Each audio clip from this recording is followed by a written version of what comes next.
तिने सांजेची वेळ असून काळोख मात्र गच्च दाटून आला होता. वर आभाळाकडे बघत सुनेत्राने पायाची गती वाढवली. आभाळ भरून आलं होतं आणि पाऊस केव्हा कोसळेल याचा भरोसा नव्हता. ड्रेस भिजला तर सगळ्या अंगाला चिकटून बसेल, त्यात ओढणीही नाही. अरे देवा! मान झटकून तिने पायाचा वेग वाढवला. लांबून शोभा काकींचा बंगला दिसला तसं तिला हायसं वाटलं. काकींचा बंगला बैठा असला तरी त्याला एक सुरेख गोलाई होती. गरत्या बाईला असते ना, अगदी तशी. एखादी गरती बाई साडीचा पसारा न आवरता मांडी घालून बसल्यावर जशी दिसेल तसा बंगला दिसायचा. गावापासून खूप दूर आणि एकाकी. सुनेत्रा त्याच्या आवारात खेळतच लहानाची मोठी झालेली. तिची आई तिथं स्वयंपाकाला यायची. फाटकाशी यायला आणि पाऊस कोसळायला एकच गाठ झाली. फाटक उघडून दारात येईपर्यंत सुनेत्रा पार भिजली. घाईघाईनं तिनं बेल वाजवली आणि तिच्या लक्षात आलं की लाईट गेले आहेत. मग बेलचा नाद सोडून तिनं हातानं दारावर थाप मारायला सुरुवात केली. काकी, ओ शोभा काकी! आतून काही प्रतिसाद आला नाही.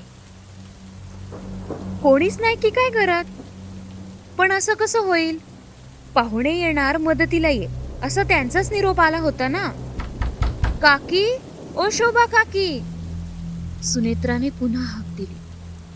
आजूबाजूच्या त्या नीरव शांततेत फक्त पावसाची रिपरिप चालू होती. दार कोणी उघडत नाहीये असं बघून बंगल्याच्या भोवतीचा पाला पाचोळा पावसात तुडवत ती मागच्या दाराशी आली.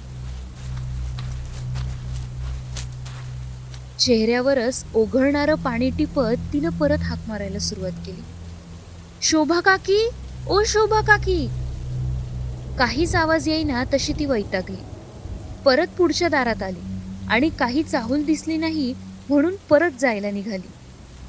तेवढ्यात कर कर असा आवाज करत बाहेरचं फाटक वाजलं. ती वळून मागे बघतच होती तोच इकडे दारही उघडलं. आलीस? ये ना. खोल आणि अंधाऱ्या विहिरीतून आवाज यावा तसा शोभा काकींचा आवाज आला. केव्हाची वाट पाहते तुझी ग? उशीर केलास खूप. अहो, मघपासून मी हाका मारते काकी, पण काही आवाजच येत नव्हता. मला वाटलं पावसामुळे कॅन्सल झालं असेल पाहुण्यांचं येणं. आणि लाईट केव्हा गेले? इन्व्हर्टर लागला नाही का? सुनेत्रा बोलत बोलत चप्पल काढते तोवर तिच्या मागे धाड दिशी दार आपटून बंद झालं. डोळ्यासमोर एकदम मिट्ट काळोख. ती क्षणभर तिथे स्तब्ध झाली. शोभा काकींना झालंय तरी काय आज? एवढ्या काय भांबावल्या आहेत, कांदे पोह्याचा प्रोग्राम असल्यासारख्या? सवयीने ती उजव्या हाताला असलेल्या स्वयंपाकघराकडे वळली. काकी, एवढी थंडी वाजते, दात कडकड वाजतात, जरा गॅसवर हात शेकू का? बोलता बोलता सुनेत्रानं गॅसचं बटन चालू केलं. काकींचा काहीच आवाज आला नाही तसं तिने मागे वळून पाहिलं. होतं कुठे तिथं कोण? जिथपर्यंत नजर जाईल तिथपर्यंत फक्त मिट्ट काळोख. वरच्या रूम मध्ये गेल्या का? शोभा काकींचं असं काहीच न बोलता जाणं तिला जरा खटकलं. पण मग असेल त्यांना कामाचं टेन्शन, असा सुज्ञ विचार करून ओले कपडे अंगावरच पिळून ती मेणबत्ती शोधायला लागली. समजा आले अचानक पाहुणे तर शोभा काकींची फजिती नको. आपण अंदाजाने सुरुवात तर करू स्वयंपाकाला. आधी कणिक मळून पोळ्या करू. शेवटी मेणबत्तीचा नाद सोडून सुनेत्राने नेहमीच्या जागेवर असलेला पिठाचा डबा शोधून काढला. हळूहळू डोळे अंधाराला सरवले. तसं तिने गॅस पेटवून पोळ्या करायला सुरुवात केली. शेवटची पोळी लाटून झाली आणि सुनेत्राच्या एकदम लक्षात आलं, अजून लाईट आले नाही आणि शोभा काकीही. अंगावरचे कपडे निम्मे ओले निम्मे वाळलेले.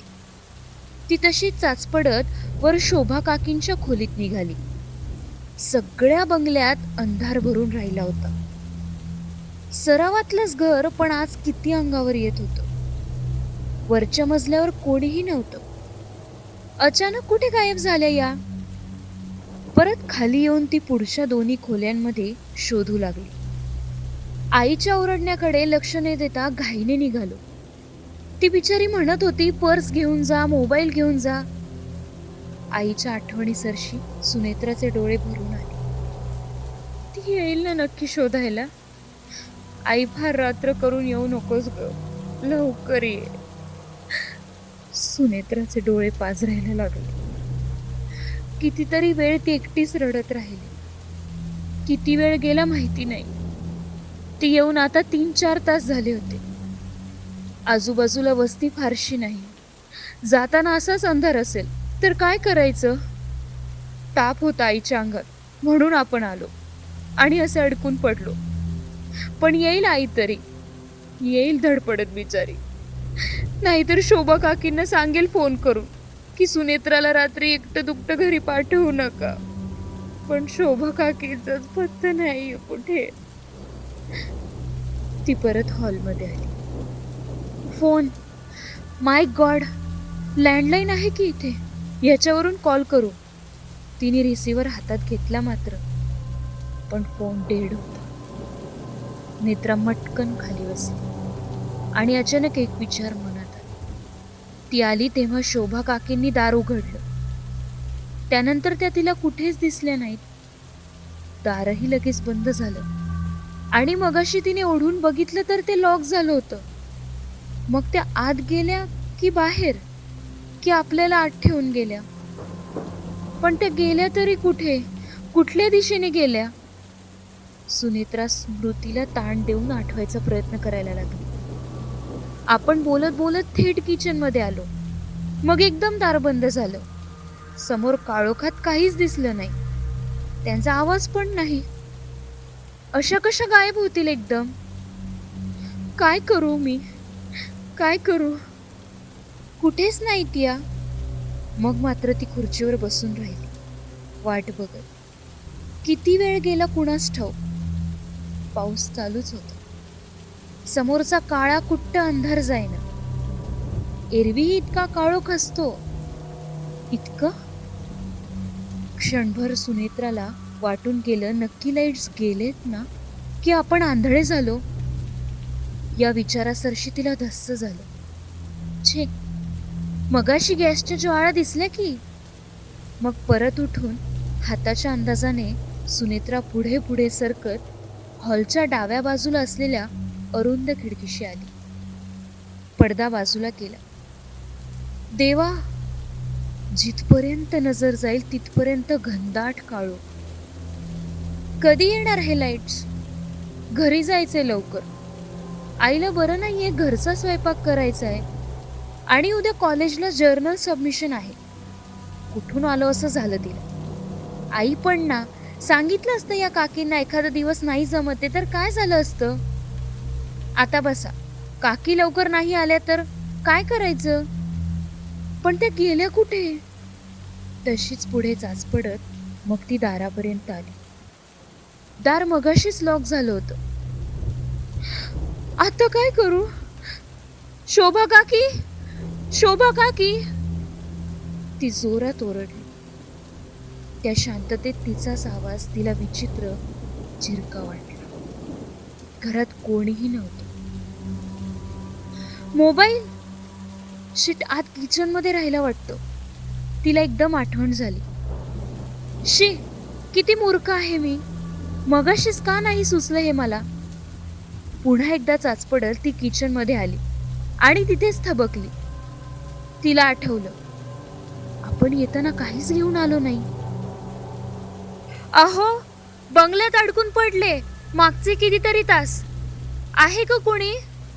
आहे का कोणी इथे? काहीही प्रतिसाद आला नाही. जणू ती मानवी वस्तीच नव्हती. खरंच हा बंगला असा एकाकी आहे हे आपल्याला जाणवलं कसं नाही आतापर्यंत? पुन्हा धडपडत ती बाल्कनीतून वर आली. बंगल्यात एवढी रात्र कशी बशी काढून तिने सकाळी बागेतून उतरून घरी जायचं ठरवलं. आत उतरून अंदाजाने सोफ्यापाशी येऊन तिने धाडकन अंग टाकलं. मानसिक आणि शारीरिक थकव्याने तिचा डोळा लागला. किती वेळ गेला कोण जाणे. पोटातल्या भुकेने तिला जाग आली. डोळे उघडल्यावर क्षणभर आठवलं नाही आपण कुठे आहोत. समोरचा काळा अंधार आरपार डोळ्यात घुसला आणि भीतीची एक लाट सरसरत तिच्या पायावरून वरपर्यंत गेली. अजून आपण बंगल्यातच आहोत. भयान आणि एकाकी अवस्थेत. शोभा काकी आल्याच नाहीत.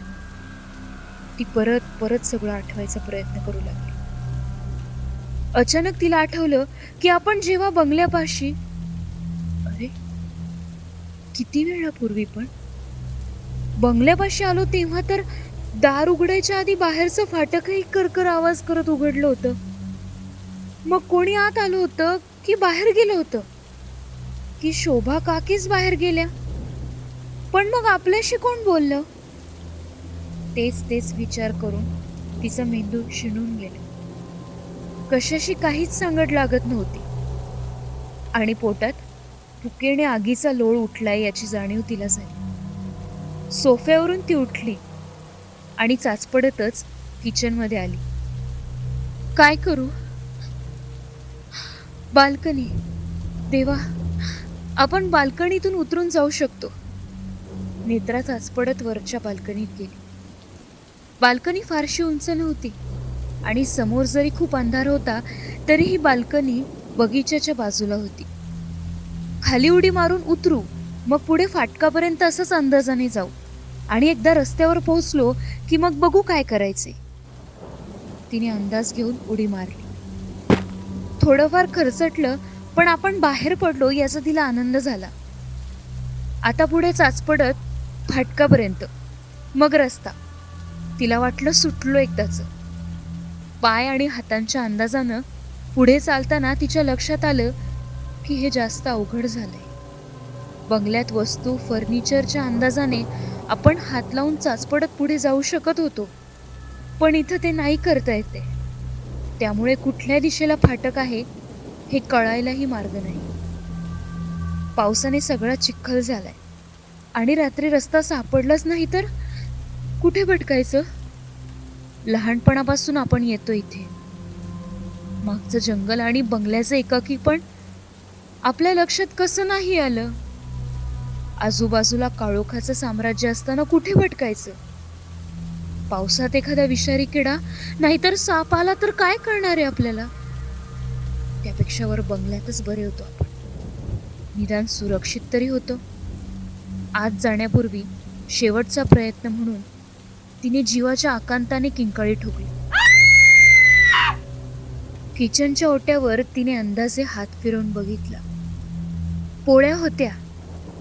सुनेत्राला हायसं वाटलं. तिनेच करून ठेवले होते एका ताटात ती आली तेव्हा, आणि वर झाकण ठेवलेलं, गार झाल्यावर डब्यात ठेवू म्हणून.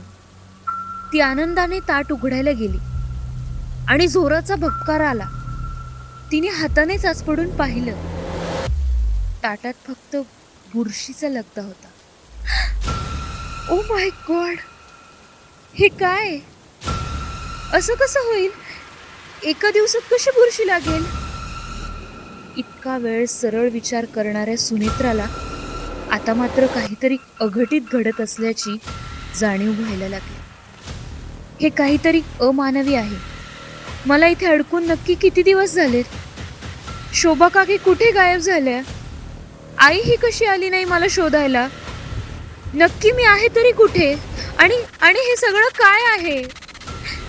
कसल्या तरी विचित्र जाणीवेनं 2 पावलं मागे सरकून तिने जीव घेणी किंकाळी फोडली. आई! ए सुन्या, आत्ता इथे एक किंकाळी ऐकू आली. चंदनवाडीच्या त्या घनदाट जंगलातून 2 मित्र चालले होते. त्यातल्या एकानं दचकून म्हटलं. त्याबरोबर दुसऱ्या मुलाच्या चालण्याचा वेग वाढला. जवळजवळ पळतच निघाला तो. आणि चल पटकन. आईला इतके दिवस आजी सांगत होती, मी कधी विश्वास ठेवला नाही. आणि पळ लवकर, ही जागा बाधित आहे. इथं दिवसा ढवळ्या, वेळी अवळी एका मुलीच्या किंकाळ्या ऐकू येतात. आईच्या नावानं टाहो फोडत असते.